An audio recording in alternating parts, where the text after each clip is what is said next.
Okay, so you are having 4 chapters in physics. जो आपको work दिया है आपको क्या करना है, आपको एक कॉपी लेनी है। इस कॉपी की for example if you are having this copy right, तो इसके जब आप स्टार्ट करोगे तो इसके लेफ्ट साइड पे आप ऐसे इसको हॉरिजॉन्टल करके यहाँ पे पूरा उसका फ्लो चार्ट बना लो कि कौन कौन से इंपॉर्टेंट टॉपिक्स हैं, उनके क्या क्या इंपॉर्टेंट फॉर्मुलेज हैं। जो भी मैं बना रही हूँ फ्लो चार्ट आप इससे बना लोगे। और फिर इस साइड पे आप हेडिंग कर लोगे चैप्टर का। फॉर एग्जाम्पल आपका चैप्टर 8 मोशन से फिजिक्स स्टार्ट होती है, तो you will have motion in top, वो भी ब्लॉक लेटर से बड़ा बड़ा, ठीक है। इसके बाद सॉल्व एग्जाम्पल्स, फर्स्ट 8.1, 8.2 जितने भी हैं, 5 और 6 हार्डली 7 वो देयर, तो 7 आपने इसमें कर लिया। उसके बाद फिर नेक्स्ट जब आपका खत्म हो जाएगा उसके बाद फिर आप क्या करोगे, फिर ऐसे आपको पेज मिलेगा इस साइड पे, फिर आप next chapter force and laws of motion का यहाँ पे वो फ्लो चार्ट बनाओगे और फिर यहाँ पे हेडिंग सॉल्व एग्जाम्पल, उस पूरे चैप्टर में सॉल्व एग्जाम्पल्स, ठीक है। और यहाँ पे जब फ्लो चार्ट बनाओगे तो उसके नीचे में सारे फॉर्मुले भी लिखा दे रही हूँ, तो आप जितनी उस कॉपी को पलटोगे तो आपको सारे फॉर्मुले अपने आप रिवाइज हो जाएंगे, ठीक है। उस कॉपी को अपने टेबल पे रखना, जब आपके एग्जाम्स होंगे तब उसको आप एक बार रिवाइज कर लेना, ठीक है। और जो सॉल्व एग्जाम्पल में जो दिक्कत आ रही है वो आप हम यहाँ पे क्लासेस सॉल्व करेंगे। So the first chapter was chapter 8 motion.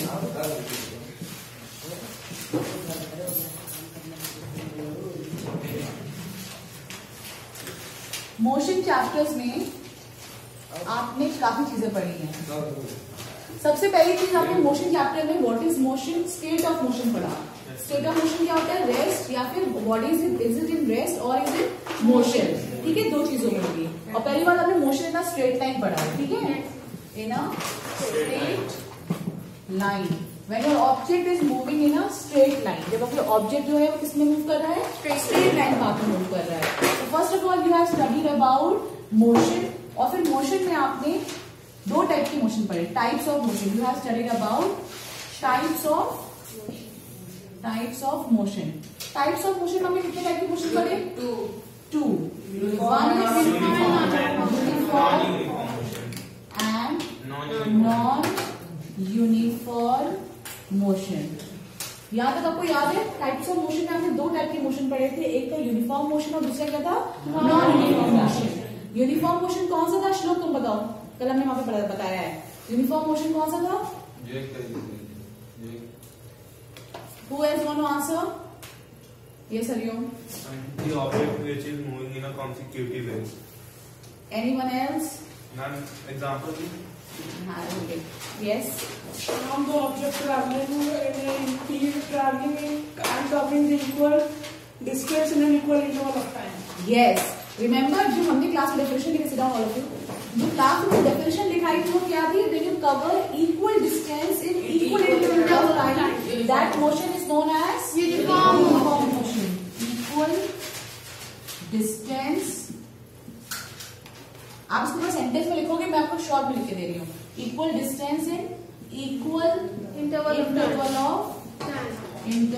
Of time, ठीक है। और यहाँ पे आपने क्या पढ़ा, unequal distance in equal interval. Yes, unequal distance, equal interval of time. Time interval is always equal. Time interval हमेशा क्या रहेगा, equal ही रहेगा, but your distance will be unequal in non-uniform case and equal in uniform case. So unequal distance in equal interval of time. So this was the first thing that you have studied in this chapter. That is types of motion, uniform and non-uniform. आपको एक question इधर से मिलता है, ठीक है, short में ही सही, 2 मार्क्स का 1 मार्क्स का एक क्वेश्चन आपको यूनिफॉर्म नॉन यूनिफॉर्म मोशन में मिलेगा, और वो हो सकता है क्वेश्चन और रीजन में भी आ जाए। Next thing what you have studies are the parameters of motions, various parameters. Remember what are the parameters that you have studied? Initial velocity. First of all, you have studied about distance. Remember? सबसे पहले हमने पढ़ा था distance. उसके बाद हमने पढ़ा था displacement. After that, you have studied about speed. फिर velocity. उसके बाद आपने पढ़ा velocity. फिर acceleration. After this, you have studied about acceleration. और लास्ट में आपको पता है टाइम टेकन होता है. ठीक है. Distance is actually actual path length. Actual path length, जो भी एक्चुअल पाथ लेंथ होगी, जैसा मैंने आपको किसी क्वेश्चन में बताया भी था. Distance. So this is distance is what? Actual path length covered by the object. Displacement is what? Shortest path. Shortest path. Ma'am displacement में ये नहीं लिख सकते change of path is called displacement. नहीं, चेंज ऑफ पाथ कैसे displacement हो जाएगा? Shortest path, दोनों इनिशियल और फाइनल पोजीशन में जो भी शॉर्टेस्ट पाथ होगा ना वहां तक जाने के लिए, that path is known as displacement. ठीक है. उसके बाद आपको स्पीड का फॉर्मूला पता है. स्पीड क्या होता है? Speed equals to distance upon time. Velocity, और ये क्या है? Scalar quantity. It is a scalar quantity. जब आप लिखोगे ना इसको, ये फ्लो चार्ट जब आप कॉपी में बनाओगे तो you will use different colours of pen. ठीक है. तो ये जैसे आपने ब्लैक पेन से लिख दिया तो उसका जो सामने लिखोगे तो आप उसको यूज ब्लू पेन और any other pen, any other colour pen. तो इससे क्या होगा, आपको और इजीली आपको दिखेगा. ठीक है. These are the ways to catch all the things very easily. Next thing is velocity. Velocity का formula, velocity equals to displacement upon time. Displacement को यहाँ पे मैं एस से दिखा दे रही हूँ क्योंकि आपने फॉर्मूला में एस से दिखाया. ठीक है. और it is a vector quantity. ठीक है. एक्सेलरेशन का फॉर्मूला, एक्सेलरेशन को आप लोग ए से शो करते हो और a v minus u by t, where v is Final velocity. V is final velocity. U is initial velocity. T is time taken by the object. Again, T is actually the time taken for the motion. जो भी motion करने में, कोई भी change करने में जो time लगा है उसको हम बोलते हैं time taken. It is shown by T. इसकी एसआई यूनिट क्या होती है? सेकेंड. टाइम किसे मेजर करते हो आप? सेकेंड. एक्सेलरेशन की unit Meter per second square. Metre per second square. Velocity की unit metre per second. Speed की unit metre per second. Displacement की यूनिट मीटर. डिस्टेंस की unit clear. These are the SI units. आप इसमें major करोगे तो वो ये एसआई यूनिट्स हैं. इसको हम लोग मेजर करेंगे सेकेंड्स में. ठीक है. यहाँ पे आपको क्लियर दिख रहा है? Acceleration is a vector quantity. Why? Because इसमें आप डायरेक्शन भी देते हो. Clear. Next thing what you have learn in this chapter, जो कि बहुत इंपॉर्टेंट थिंग है, एंड दैट इज इक्वेशन. आपको याद है जैसे आपने ये पैरामीटर्स पढ़ लिए, तो इन पैरामीटर्स में आपस में ये क्या कैसे रिलेट करते हैं, यानी distance, displacement, speed, velocity, acceleration और टाइम, ये आपस में एक दूसरे के साथ कैसे रिलेटेड है, वो रिलेशनशिप बताती है 3 इक्वेशंस. ठीक है. That relationship is given by 3 equations which are known as equations of motion. So the next or most important topic that you have learned in this chapter was equations of motion. Motion करने के लिए ये जो different parameters हैं उनमें आपस में क्या रिलेशनशिप है, वो रिलेशनशिप आपको 3 इक्वेशन से मिल जाती हैं. So the first or the most important one is equals to u first plus equation of motion is v equals to u plus at. Second one is v square S is S is equal to u t plus half a t square. and last one is v square equals to u square is equals to plus so these are the 3 equations of motion. तो आपको ये पता है, अगर आपको मतलब इनमें से किसी चीज को भी फाइंड करना है तो आप किसको यूज करोगे? इन इक्वेशंस ऑफ मोशन को. तो this was the flow chart of the chapter motion. Motion में क्या क्या इंपॉर्टेंट टॉपिक्स है सब आपके सामने है. ठीक है. आपको 3 मार्क का क्वेश्चन और 5 मार्क का क्वेश्चन इस टॉपिक से मिलेगा, जिसमें आपको न्यूमेरिकल होगा और आपको उस पर डेरिवेशन हो. इधर डेरिवेशन विल बी देयर और न्यूमेरिकल विल बी देयर. उसमें से आपको इसमें से आपको एक क्वेश्चन मिलेगा. इनमें से आपको असर्शन रीजन या 1 मार्क का क्वेश्चन, 1 मार्क का क्वेश्चन आपको 1 to 2 मार्क का क्वेश्चन आपको यहां से मिलेगा. एंड सिमिलरली यहां से भी आपको 2 मार्क का क्वेश्चन और 1 मार्क का क्वेश्चन मिल जाएगा. तो now you are very clear कि कौन सा इंपॉर्टेंट टॉपिक है इस चैप्टर में. ठीक है. I have written very clearly कि कितने कितने मार्क्स में कौन कौन सी चीज आ सकती है. हो सकता है कि 5 मार्क के क्वेश्चन पूछ लिया जाए what do you understand by uniform and non uniform motion, और उसके बाद नीचे न्यूमेरिकल दे दिया जाए इक्वेशन ऑफ मोशन के ऊपर. तो वो जो भी पूछा जाएगा वो 2 मार्क्स में होगा. यूनिफॉर्म नॉन यूनिफॉर्म मोशन में आपको डेफिनेशन पूछी जाएगी तो आप 2 मार्क्स ज्यादा नहीं पूछी जाएगी, या फिर असर्शन रीजन क्वेश्चन होगा तो 1 मार्क्स से ज्यादा का नहीं होगा. समझ में आया? This is the distribution of marks also. Okay. So these are the important things. Done? Note it down. तो ऐसा वाला अगर क्वेश्चन आ जाए यूनिफॉर्म सर्कुलर मोशन पे, बहुत सिंपल सा क्वेश्चन है, आपसे डिस्टेंस या डिस्प्लेसमेंट पूछ दिया 1 मार्क में, तो आप निकाल लोगे. ठीक है. Body is moving from covering half the circle. अच्छा ये बताओ, if the body is covering whole circle, तब डिस्टेंस कितना और डिस्प्लेसमेंट कितना? डिस्प्लेसमेंट कितना हो जाएगा? 0. कितने लोगों को समझ में आया why it is 0? Initial position हम लोग जो डिस्प्लेसमेंट निकालते हैं तो क्या करते हैं, फाइनल पोजीशन में से इनिशियल पोजीशन को माइनस करते हैं. ठीक है. तो यहाँ पे क्या हो रहा है, फाइनल पोजीशन भी सेम है, इनिशियल पोजीशन भी सेम है. ऑब्जेक्ट वापस से लौट के कहाँ जा रहा है, अब पोजीशन में जा रहा है. तो इस केस में आपका डिस्प्लेसमेंट कितना होगा? 0. डिस्प्लेसमेंट इज 0 एंड डिस्टेंस कितना हो जाएगा? Now the person covers the whole circle, therefore उसकी वैल्यू किसके इक्वल होगी? Distance will be equal to the circumference, length of the circumference, and that is equals to 2πr. Clear? Yes. तो अगर ऐसे simple question आ जाएंगे तो आप कर लोगे. इस तरह के क्वेश्चन आएंगे रीजन बना के 1 मार्कर में, तो वो आई थिंक अगर आपको कॉन्सेप्ट क्लियर होगा डिस्टेंस डिस्प्लेसमेंट का तो आप कर लोगे. और बाकी आपको डिफरेंसेस पता होने चाहिए, डिस्टेंस डिस्प्लेसमेंट में फर्क क्या है. तो एक तो आपको पता है actual path length, shortest path length, दूसरा आपको पता है वेक्टर क्वांटिटी, स्केलर क्वांटिटी. तो ये सब चीजें आपको क्लियर है ना? तो ये सब आप रिवाइज करते रहो. जितना आप रिवाइज करोगे उतना आपको ज्यादा आप अच्छे से कर पाओगे सारे chapters. Okay. The next chapter was chapter number 9. Forces and laws of motion. ठीक है. आप जब बड़े क्लास में जाओगे तो आप डिफरेंट काइंड ऑफ फोर्सेस भी पढ़ोगे, बट वो आपके सिलेबस में यहाँ नहीं है. अब आप खुद देख लो, ये चैप्टर 2 पार्ट्स में है, force and laws of motion. ठीक है. तो अब इस चैप्टर को हम लोग 2 पार्ट्स में डिवाइड करेंगे. ये चैप्टर ज्यादा बड़ा है नहीं, इसमें कुछ इंपॉर्टेंट है पॉइंट्स, ज्यादा बड़ा चैप्टर नहीं है. First you have to study about what is force, और फोर्स बाय क्या है, कांस्टेंट फोर्स के बारे में आपने पढ़ा है. कांस्टेंट फोर्स किसी ऑब्जेक्ट के ऊपर लग रहा होता है तो उसका वैल्यू है, इसका फॉर्मूला क्या होता है. तो फोर्स इक्वल्स टू कितना होता है, फोर्स को आप शो करते हो सिंपल एफ से, it is equals to force into mass acceleration. This is the most important formula. Now you know that acceleration is a vector quantity, तो फोर्स कैसी क्वांटिटी हो जाएगा? It is a vector quantity. It is a vector quantity. Again, what is the SI unit?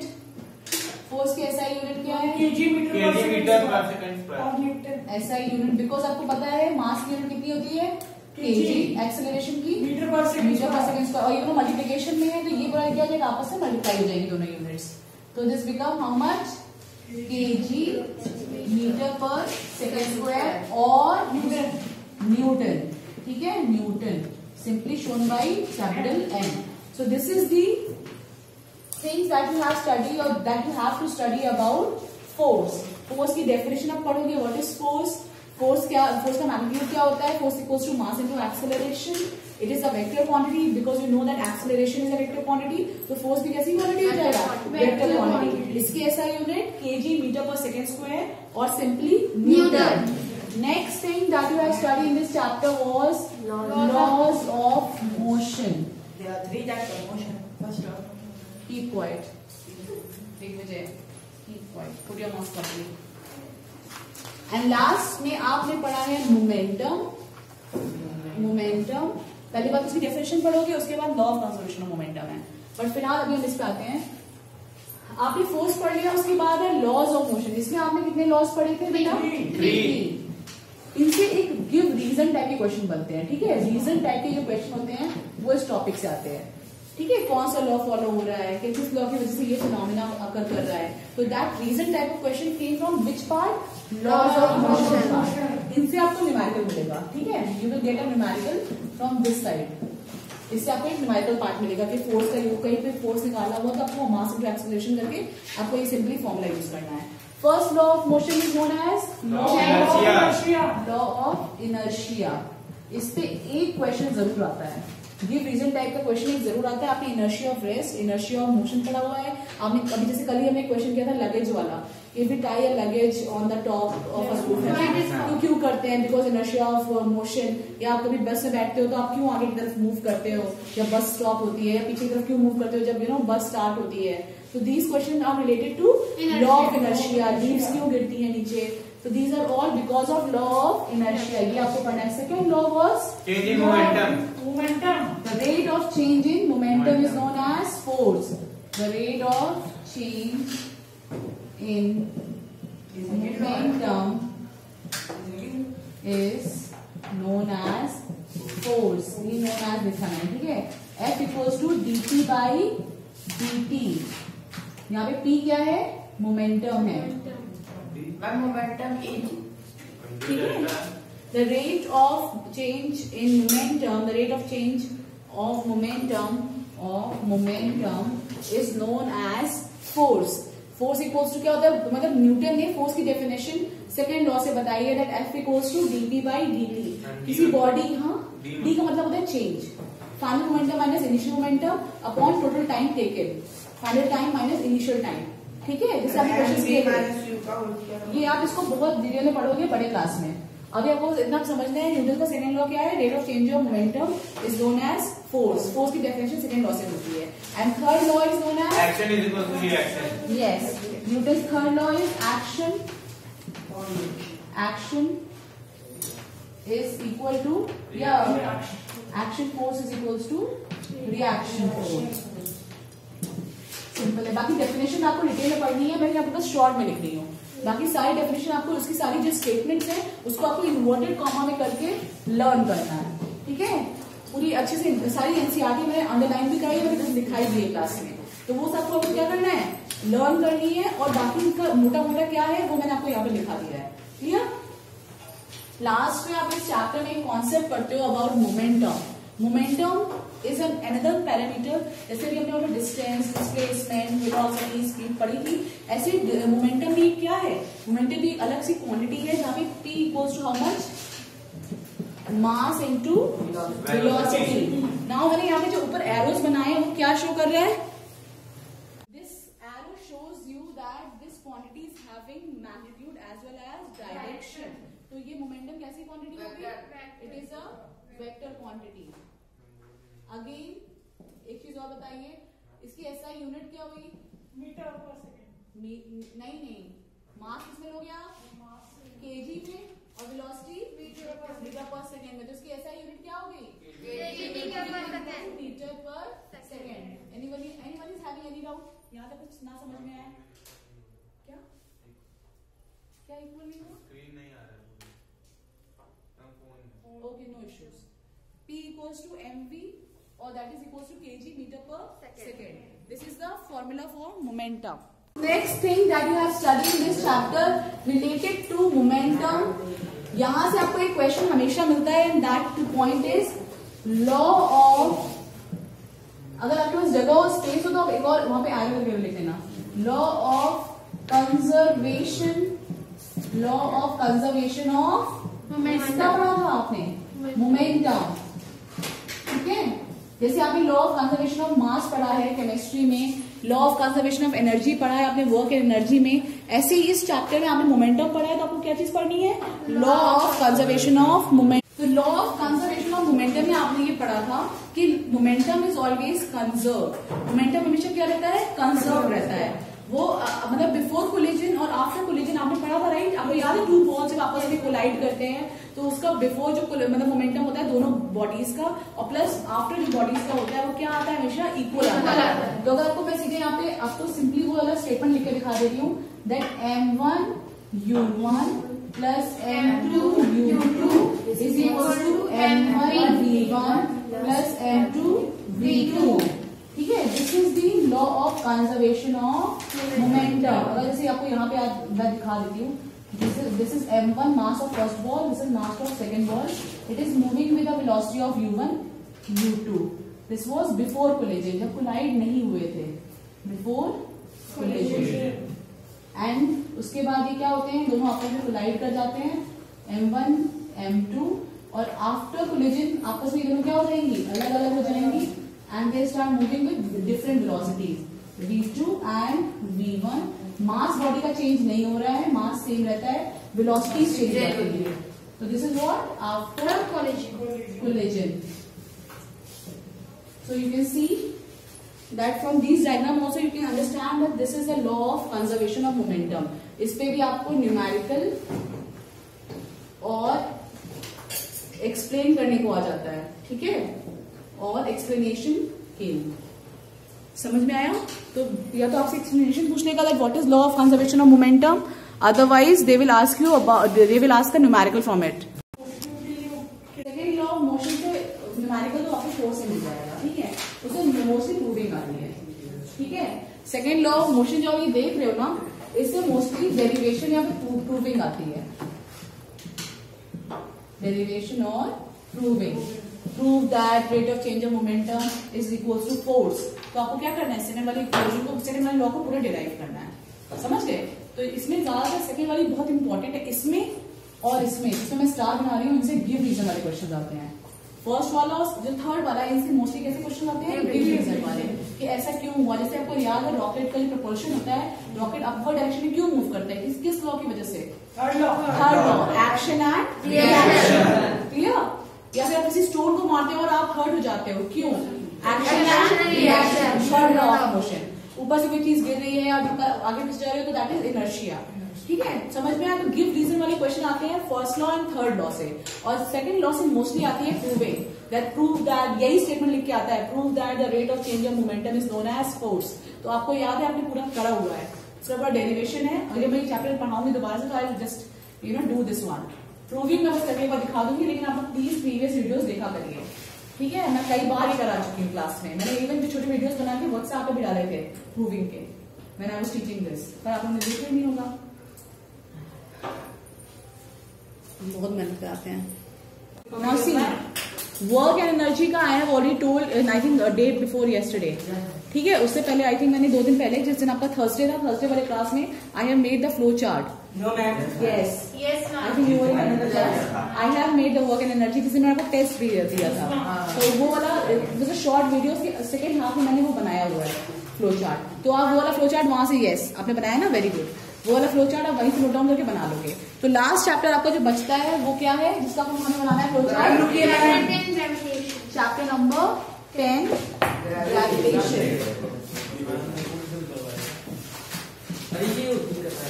Now one more thing, as you know that gravitation में, keep quiet, gravitation में half part आपका delete हो गया syllabus से. जो भी आपका thrust वाला पार्ट है, हाँ, yes, that part is got deleted. तो आपको सिर्फ और सिर्फ कहाँ तक पढ़ना है, मास एंड वेट बस. तो आपको ज्यादा उसमें भी कवर नहीं करना. तभी तो आप लोग घबराइए नहीं, ग्रेविटेशन बहुत छोटा चैप्टर रह गया. It was not a big chapter. Should I rub this part here about,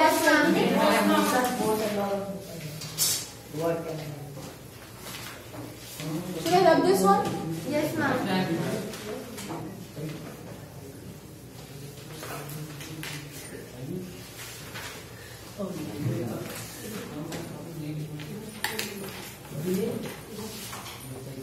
आप लोग नोट डाउन कर लीजिए फटाफट से. नाउ ग्रेविटेशन में आपको मोस्टली कुछ इंपॉर्टेंट चीजें पढ़नी है. इसमें सब छोटे छोटे टॉपिक्स हैं, स्मॉल टॉपिक्स है, बहुत बड़े टॉपिक्स नहीं है, ठीक है, बस इतने ही टॉपिक्स हैं. सबसे पहले आपको पढ़ना है यूनिवर्सल लॉ ऑफ ग्रेविटेशन. क्या पढ़ना है, universal law of gravitation. Universal law of gravitation में आप पढ़ते हो कि अगर कोई भी 2 मैसिव बॉडीज हैं तो वो आपस में एक दूसरे के ऊपर क्या लगाती है, फोर्स लगाती है, and that force is known as gravitational force, ठीक है. तो पहले तो इसकी डेफिनेशन आप पढ़ोगे यूनिवर्सल लॉ ऑफ ग्रेविटेशन की. इससे आपको पता चलेगा कि if there are 2 massive bodies having mass m1 and m2, then there will be a force occurring between them, ठीक है. इनके बीच में क्या होता है, एक फोर्स लगता है, जिसको आप बोलते हो क्या, gravitational force. That force is known as gravitational force. उसकी वैल्यू किसकी इक्वल आती है, F equals to capital G m1 into m2 divided by distance का स्क्वायर, डिस्टेंस का स्क्वायर, ठीक है. This is which force, this is gravitational force. ये कौन सा फोर्स है, ग्रेविटेशनल फोर्स है. यहाँ पर m1 और m2 are the masses of the two bodies and d square is actually distance between them का square, distance between the two bodies, between the two bodies. Is it clear? इसके बाद एक चीज और है, यहाँ पे मैं अलग से बना देती हूँ, या आप ऐसे बना लीजिए. इसमें ही आप एक चीज पढ़ते हो कैपिटल G. इसको क्या बोलते हैं? Universal gravitational constant. ठीक है, इसका मतलब होता है जो कैपिटल G आप यूज कर रहे हैं यूनिवर्स में कहीं पर भी दो बॉडीज के बीच में इसकी वैल्यू हमेशा क्या आती है? कांस्टेंट आती है. इसकी वैल्यू किसकी इक्वल होती है? 10⁻11 आगे न्यूटन क्या होता है? बताइए. न्यूटन यहाँ से निकालो. देखो F equals to newton metre square upon kg square upon D square है. इसको यहाँ भेजो, ये किसमें जाएगा? डिनोमिनेटर में. तो F अपॉन क्या हो जाएगा? m1 इंटू m2 और ऊपर क्या चला जाएगा? Newton metre upon. तो F की यूनिट क्या होती है? न्यूटन. डिस्टेंस का स्क्वायर मतलब मीटर स्क्वायर. मास का मतलब kg square. Kg into kg square equals to capital G. तो this is how much? Newton metre square upon kg square. Clear ma'am? 6.67. Yes ma'am 6.67 होती है. ठीक है, एक और वैल्यू से कोई डिफरेंस नहीं पड़ता. सो this is the value of universal gravitational constant. इसके बाद आपने क्या पढ़ा? फ्री फॉल आपको सिंपली पता है. फ्री फॉल आपने पढ़ा है. उसके बाद आप पढ़ते हो acceleration due to gravity denoted by small g equals to how much? 9.8 for Earth. नहीं, इसका फॉर्मूला कितना होता है? बताइए. अपॉन r स्क्वायर, जहां पर m is the mass of earth, r is radius of earth. ठीक है, इसकी वैल्यू किसकी इक्वल आती है? G comes out to be 9.8 metre per second square. It is an acceleration. तो इसकी यूनिट कितनी होगी? Metre per second square. And last thing that you have studied was difference between mass and weight. और इसमें आप छोटे मोटे concept और पढ़ते हो, that value of G on moon. ये तो G की वैल्यू हो गई अर्थ पर. इसमें आप पढ़ते हो नेक्स्ट चीज क्या पढ़ते हो? Weight on moon. Weight on moon 1/6. W on moon equals to 1/6 of weight on earth.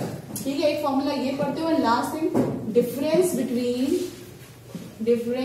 Between mass and wait.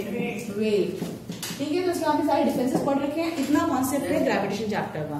Is it clear? तो ये आपको कंप्लीट करना है. चलो, थैंक यू क्लास.